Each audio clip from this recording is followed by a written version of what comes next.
Hello everyone, Eric Watson here, freelance writer, owner of the Super Nintendo Classic Edition. Now, I don't usually do this kind of video where I sit here with the camera turned towards me and just talk to everyone, but this is a special occasion. First of all, kudos for Nintendo to finally upping the amount of supply with the increased demand for the Super Nintendo Classic Edition. Obviously, the NES Classic Edition hit last year, was very much a controversial release because they could not keep up with demand. The secondhand market went insane. Everyone justifiably complained and screamed at Nintendo, and Nintendo's response was to cancel production of the NES Classic, which is terrible, but they seem to have actually learned their lesson with this one. I actually went to Target this morning. My wife went to Target first and was able to report that they did have Super Nintendo Classic in stock, so easily was able to go over there and pick one up. So kudos for actually getting one. I thought I would do an unboxing of this really adorable, excellent, hopefully excellent, retro console. The Super Nintendo is pretty much made for my generation, which is people in their 30s that grew up on 90s gaming. NES was my first. I think I got the NES and the original Game Boy around the same time, which was pretty late. It was like 90, 91, which I think is about the time the Super Nintendo came out. So I was behind quite a bit, which is pretty normal. Everybody had maybe that one friend that was on top of getting the releases right when they came out, but for the most part, we were all kind of behind on video games. And I got the Genesis first. I was a Sega Genesis kiddo for a couple years in the very early 90s. That was my jam. But I did get a Super Nintendo. I remember reading Nintendo Power, looking at every game. First thing I would look at is what system is it for. And invariably every good game was on Super Nintendo. I had the jealous eyes for quite a while. So I did finally get one. I think it was like 94 maybe. And by then, I mean, I had an excellent assortment of games. In fact, I should have grabbed. I still have my old you know what? Hang on one second.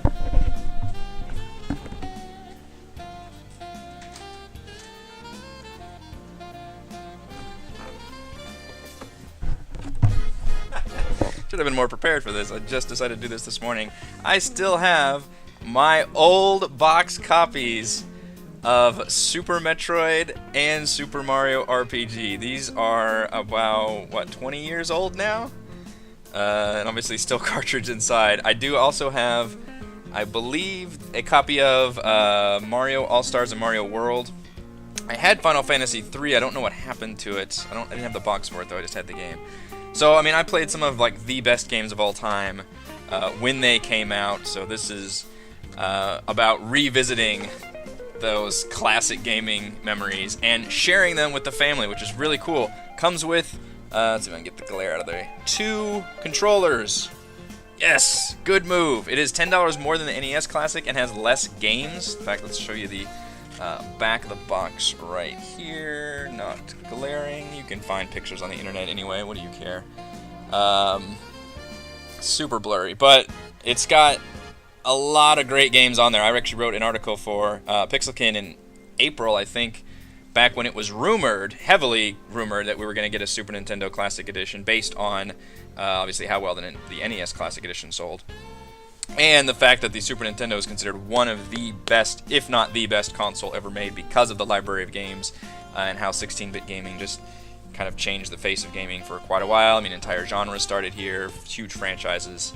Although a lot of the biggest franchises on the system technically started on the NES. Mario, Zelda, Metroid, Mega Man, Final Fantasy. All of those games started on the NES.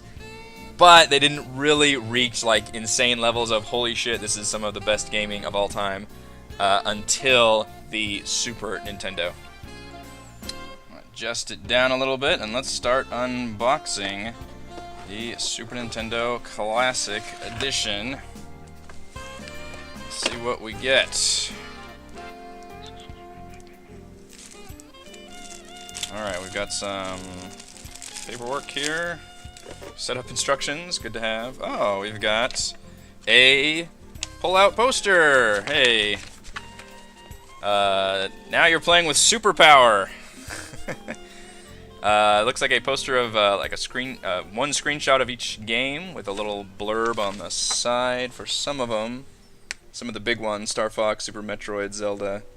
That is pretty cool. I like that. It has the little official graphics and little screenshots. Very nice.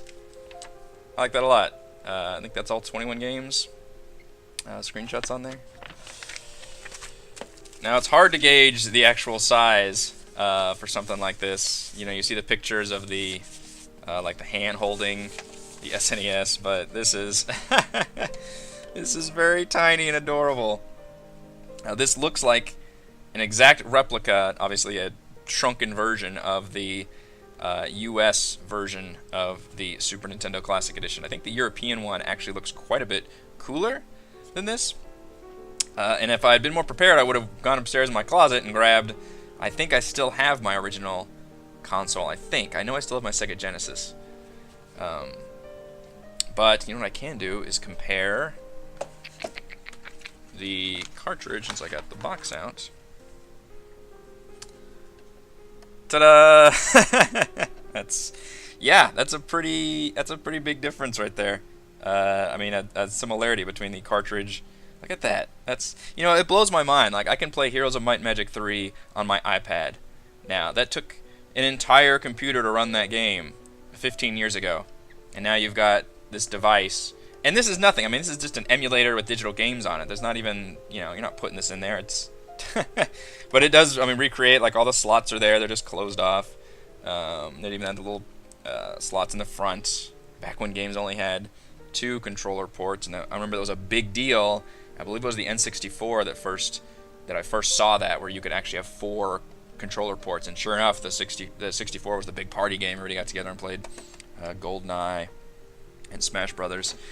Will we get an N64 Classic Edition? At this point, Nintendo might as well just go through the whole thing, as these things are selling like hotcakes. Alright, the controller.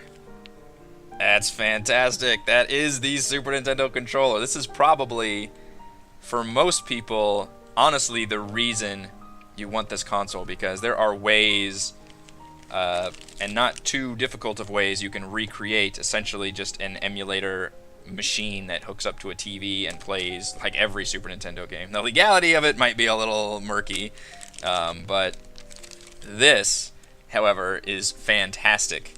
And the fact that you get 2 of these included with the with this retro console is amazing. God, these buttons feel good, and controllers are something that gets a lot of wear. Like if I still have my console upstairs, I should still have the controllers. But these things obviously get a lot of wear. The wires get all kinked up because we were all wrapping our wires around the controller and they don't hold up that long. You know what? I know a big complaint for the original NES was the length of the cord. So let's take a look at that. All kinds of twist ties on here. This does look longer. That's what she said. Okay, so that looks pretty long. I don't have a ruler, but I don't know how to show this on here. Zoop. Yeah, that's... If I had to guess, 1, 2, 3, 4, 5, 6... at least 6 feet, maybe 8. Well, it's not. Let me see. How tall am I? That looks like a 6-foot cord. No, it's not. It's not taller than me. 5 feet. I'm gonna say 5-foot cord. Which is certainly serviceable. Obviously, having a wireless version of this would have been fantastic, but wouldn't have been the original setup necessarily. So I can see why they make that change. This is too dang cool. I'm not even sure how you plug this in there. It looks like a... What the heck kind of cord is that? Curiouser and curiouser. I'm gonna have to read the instructions on how to set this thing up. Then you've got your HDMI cable. Which has plenty of room on that. So having the 2 controllers is a huge boon, because so many of these games can be played with multiple people, and that makes them way better. Obviously, Mario. The biggest one that I can see is Mario Kart. Like, that was an amazing game to play with multiple people. I played so much Mario Kart with friends. Holy crap.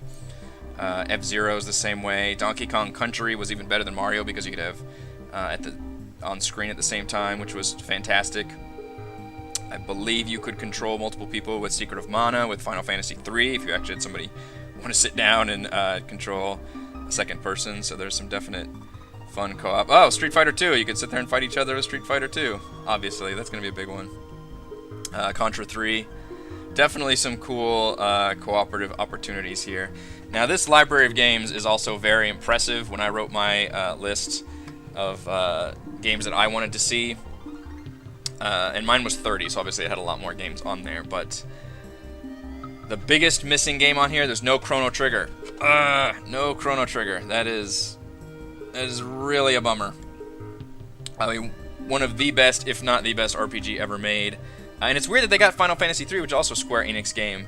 But I guess Chrono Trigger maybe had... I know there was a lot more people involved. It was kind of a collaborative effort for a lot of the best RPG designers at the time. So maybe that was a trickier one to get a hold of. But that one really stings. It is awesome they got some quality RPGs on here. I think, frankly, the Super Nintendo had the golden age of RPGs. You got Secret of Mana, you got Final Fantasy III, Legend of Zelda, Super Mario RPG. I would have loved to see Lufia 2. And I think, oh yeah, Earthbound's on here too, which is, Earthbound was like just a weird RPG growing up. I never got into it, but has since become just a huge cult favorite. I would have loved to see another beat 'em up on there, like a Turtles in Time, Streets of Rage, that generation. Sunset Riders was one of my favorite games. It could have had some really, because that was a huge genre as well, and I don't really see, the best example would be Super Ghouls and Ghosts of a straight up beat 'em up.